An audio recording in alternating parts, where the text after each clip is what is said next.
listening, and we'll inform you all about it. If you have any questions, feel free to ask, and I'll get them answered as soon as I can.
How's everybody doing this morning? I'd like to welcome you here to historic Londontown to a program called Revolutionary Londontown.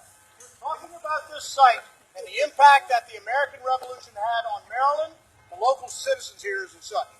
Now, this gun being fired not only commences the opening of the program, but it's also 240 years ago would be cause for celebration.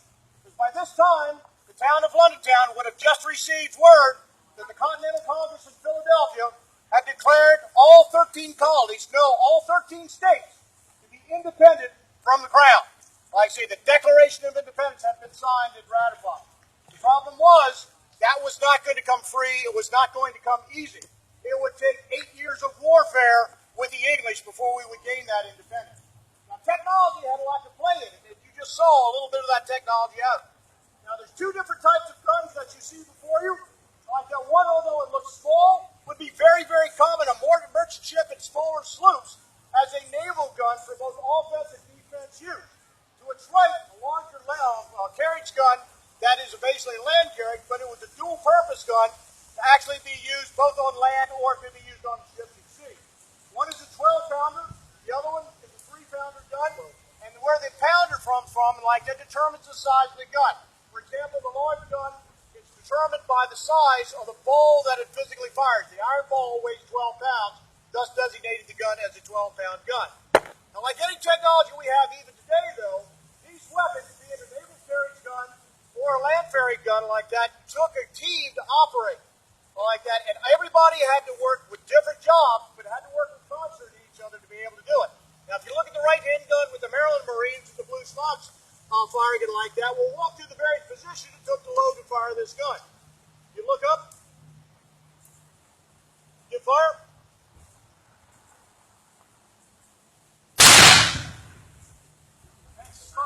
Much closer range gun. Now,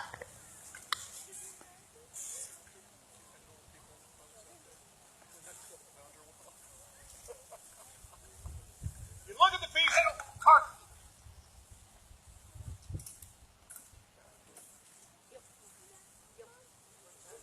Now, if you watch as the men go to load the gunner has just called for a cartridge to move forward. Like that, the number 6 man passes the cartridge off to the number 5, he's carrying that forward. He's carrying a leather valise to protect the powder cartridge at the time wrapped in a woolen bag.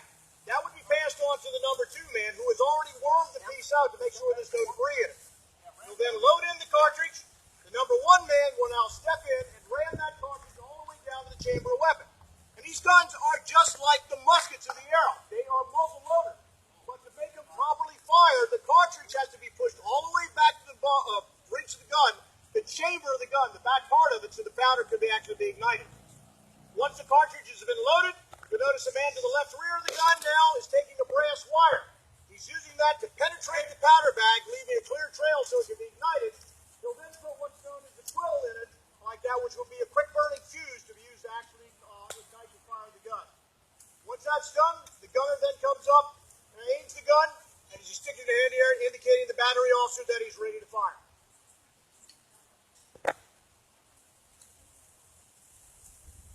Same basic procedure is done with the naval gun as well. Being a smaller gun, it's a little bit more innate to have.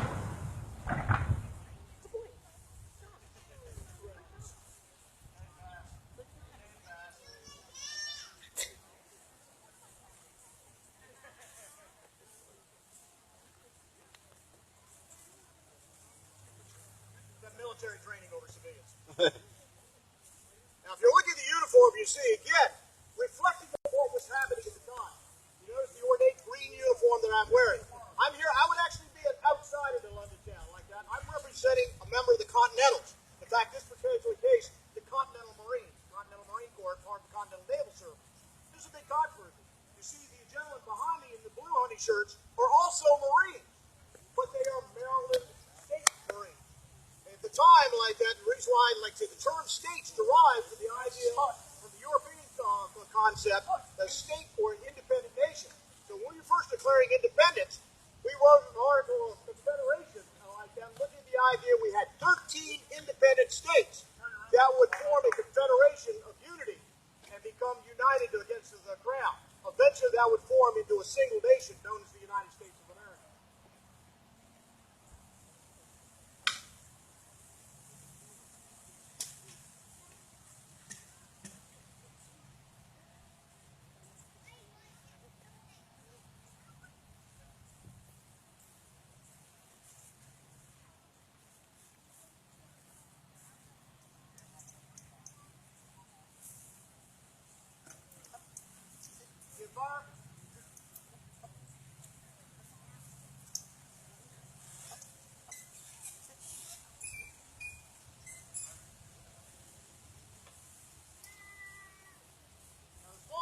Again, like I say, that particular carriage that you see is actually designed principally for shipboard.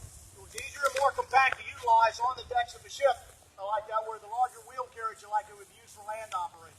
Although that particular carriage could be winched on and off of a ship. You can imagine talking about the era of, like, say, wooden ships, iron men. The large 12-pound gun, unlike today where we have mechanical equipment to basically load it on and off the ship and such, at the time, if that gun was going to be basically moved ashore, it would be capstans manhandled onto a whaleboat, disassembled, the wheels would be pulled off, the tube, which weighs 800 pounds by itself, and the carriage would be loaded in a boat, rowed ashore, and they would literally by hand pull almost 3/4 of a ton worth of gun out, assemble it, and move it by hand to the area where you have to use it. At this point, ladies and gentlemen, as soon as they clear the small gun, and like that, we declare the area safe. I'm sure a lot of you would like to come up and ask questions and look at the guns up close. We'll be happy to do so. Safe? Ladies and gentlemen, if you'd like to come forward, please feel free. It's safe. Don't be shy. Come take a really close look. Does anybody have any questions out there on Facebook? Feel free to put a comment in. I'll walk around and you can hear some other people ask questions and hear the answers from the Marines.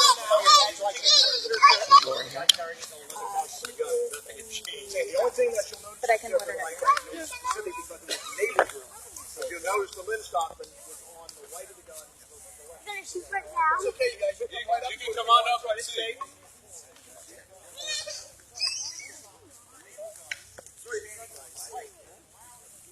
Didn't have any kind of sights. How was it sighted? Basically, the gun captain would put the rear here, basically place his hands just like this, and it would be your rear sight and just use the barrel. Center between this. Basically, this is a smooth bore barrel, so it's one of those things where it's not that accurate for a great distance, and the ball is going to go in the opposite direction of the last point of contact. So as it's moving down the barrel, it's kind of bouncing off on the inside, and then it'll go off into another direction. But probably the best key piece of ordnance that would come out of this barrel would probably be the anti-personnel rounds, the grape shot that would come out. So basically turning this gun into a giant shotgun.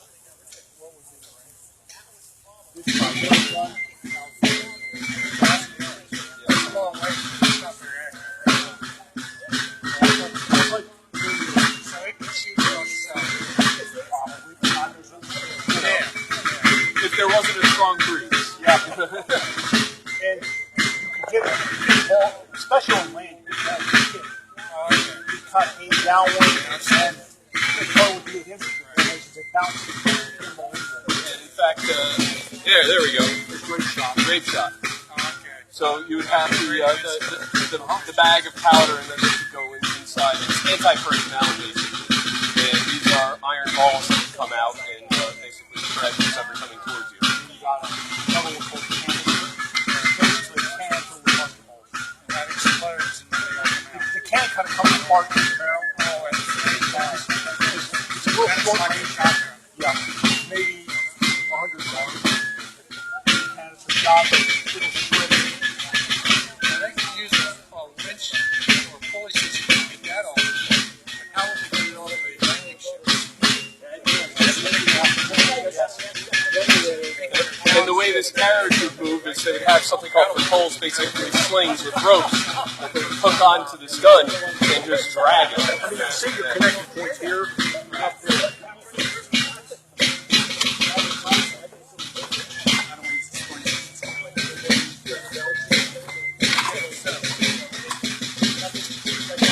You can step closer if you want.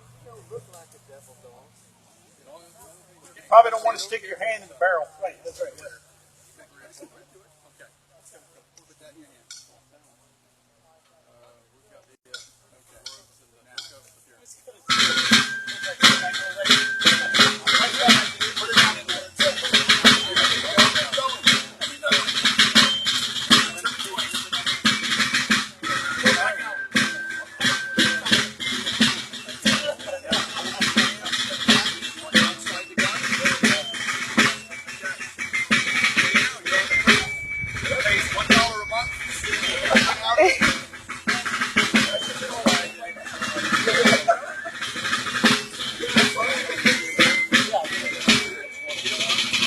So, do any of you have questions? No? All right. How fast do they have to do this in like a battle together? As fast as they could. But I mean, is that like a couple minutes? Cycle One round. Yeah, about one. It don't take long, 30 seconds to go through the whole drill. Yeah. So it's basically as fast as they could run rounds from the liver box up to the barrel.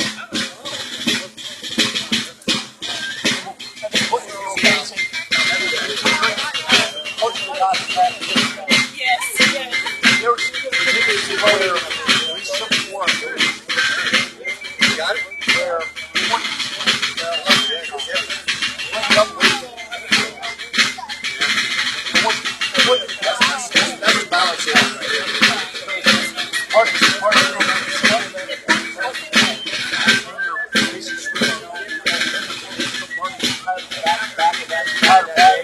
Well, they had this stock. And that's one of the reasons why I have this thumb stall here, which is where you touch everything off. I would be covering up the hole to keep oxygen from getting into the barrel, because as he's sponging or ramming something down, he's pushing more oxygen in. You don't want a flash effect to happen. But again, in instances of battle, sometimes they're not even sponging, and so there are embers in there. So always having the thumb stall in that area is really one of the best safeguards that they have. Well, the tube itself is even. You're probably going to know the 600. The whole thing is.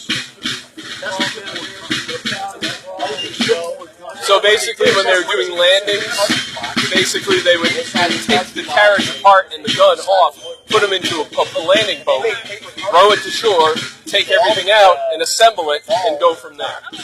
Once you're ashore, the whole man down. Lifting it out of the long boat. Yeah.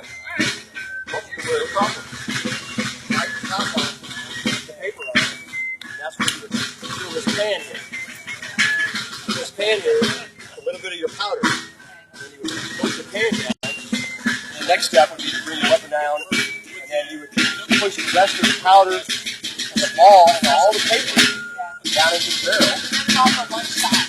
All for one shot. Over and over and over again. That's exactly Somebody was really fast. How long would it take to put it on? A well-trained rifleman could get off 3 rounds a minute. So from the Hamilton song, I'm not going to waste my shot. I'm not going to waste my shot. Because you only had one. I mean, that was so much effort. Realize the barrel well. But these weapons, because were in mass, large, side by side, shoulder to shoulder. These are not rifle barrels at the day.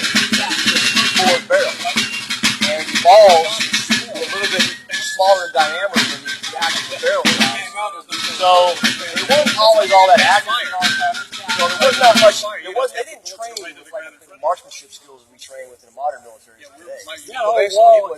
It was basically presenting your weapon at the enemy formation in front of you. No target practice. Just No, not really. Not with your average soldier. Now there were, like especially in the American days of the frontiersmen and all those kind of things. Those guys were some marksmen. They could take out targets 300 and 400 yards away, but they were also using rifle barrels, which took a little bit longer to load a rifle barrel because it's a tighter fit. Rifle barrel screwed. So with Rifling. putting it with this ball coming out of that, it's Yeah. bouncing even before it's coming out of there. They don't know where it's coming from. So the mass volley fires of that era, you had hundreds of rifles going off at one time in the next formation in front of you, and that's some of those rounds are going to hit those other men. Yeah, like for 20 seconds while you're Very good.